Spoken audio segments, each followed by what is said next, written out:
I've covered the Tony Awards, you know. Oh yes, it's one of the most prestigious events literally in the world of theatre. Broadway itself, and as somebody who's appeared on Broadway itself, I can testify to what a wonderful community the Broadway area can be. It's a little bit like the West End, but over here it's a bit more fractious and fallen apart. Broadway is definitely a magical place if you have a hit show. Now, as you know, recently the former royal known as the Duchess of Sussex, Meghan Markle, rocked up to see Audra McDonald in the musical, yes, Gypsy. But apparently, you know, that did nothing for the box office. I wonder why. Maybe they'd seen the twerking video, who knows? But what's really turned a lot of things around, we've got people talking about the show, possibly for all the wrong reasons, and we like this none better, don't we, is literally a celebrity feud. Now, I've also met Patti LuPone. Now, for me, Patti LuPone, right, I just remember her being in, of course, as Norma Desmond in Sunset Boulevard, but she's been in so many big hit shows. And what I sort of remember, literally, if you cast your mind back to the very first time when Sunset came around in the early sort of 2000s, well, there were all sorts of problems, weren't they? Remember, Faye Dunaway got fired by Andrew Lloyd Webber. Yeah, can you imagine? Mommy dearest. I mean, it must have been. Can you imagine Andrew Lloyd Webber, who's a nice man, but having to go in and say, by the way, Miss Dunaway, we don't need you anymore. And I remember the likes of people like, yes, Rita Moreno, pictured here in the #1 dressing room at the Adelphi Theatre, literally in the very heart of London during her stint as Norma Desmond. And that's how I met Patti LuPone as well. Both great ladies, both great sort of performers. But what's interesting now is behind the scenes. Well, at the Tonys this weekend, they're hoping to pull off one of the biggest coups, hopefully, of Broadway in a long time. As ever, let me explain. Morning, nice to see you, chums. Thank you so much for joining me today. It's a funny game, isn't it, the world of show business? Nothing sells tickets, you know, like a celebrity feud. Oh no.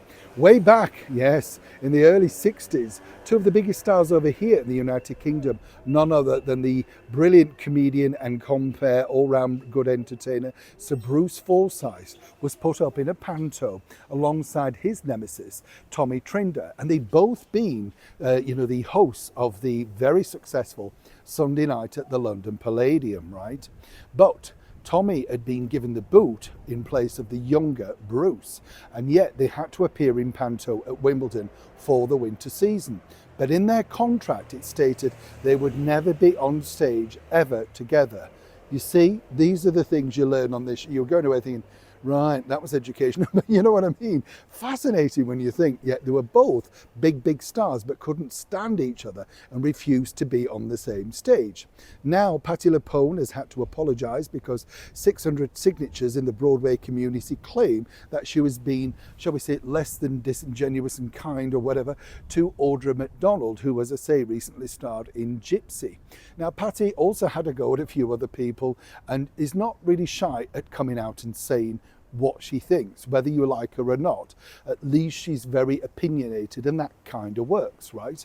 Now at the Tonys, because Patti LuPone has now put out an apology, but that went well.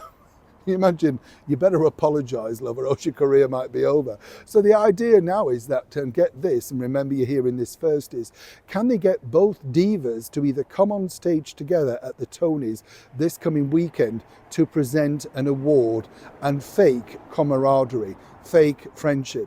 Well, that wouldn't be a problem if there's a fee attached to a television camera, and the fact that this could resurrect and kickstart, if you like, Patti's career back in the right lane. Right now, it's a bit of a doldrums thing because there's a lot of, Me Too, cancel culture, whatever you want to call it, wokeratory attached to this sort of stuff.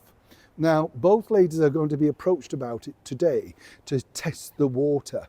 My advice would be to suck it up, come out together, and actually take on the media and say, no, we're fine with it, we've moved on. We all know that won't be the case, but wouldn't it be something delicious to watch, to actually look for the signs to see who will crack first? This could be literally like Bette Davis and Joan Crawford all over again, right before your very eyes on a television screen. Behind the scenes, apparently, both ladies are still refusing to even pick up the phone and speak to each other. But the power of the Tonys can do wonderful things. It's a developing story. When I know more, you'll know more. Neil Sean in the very heart of London.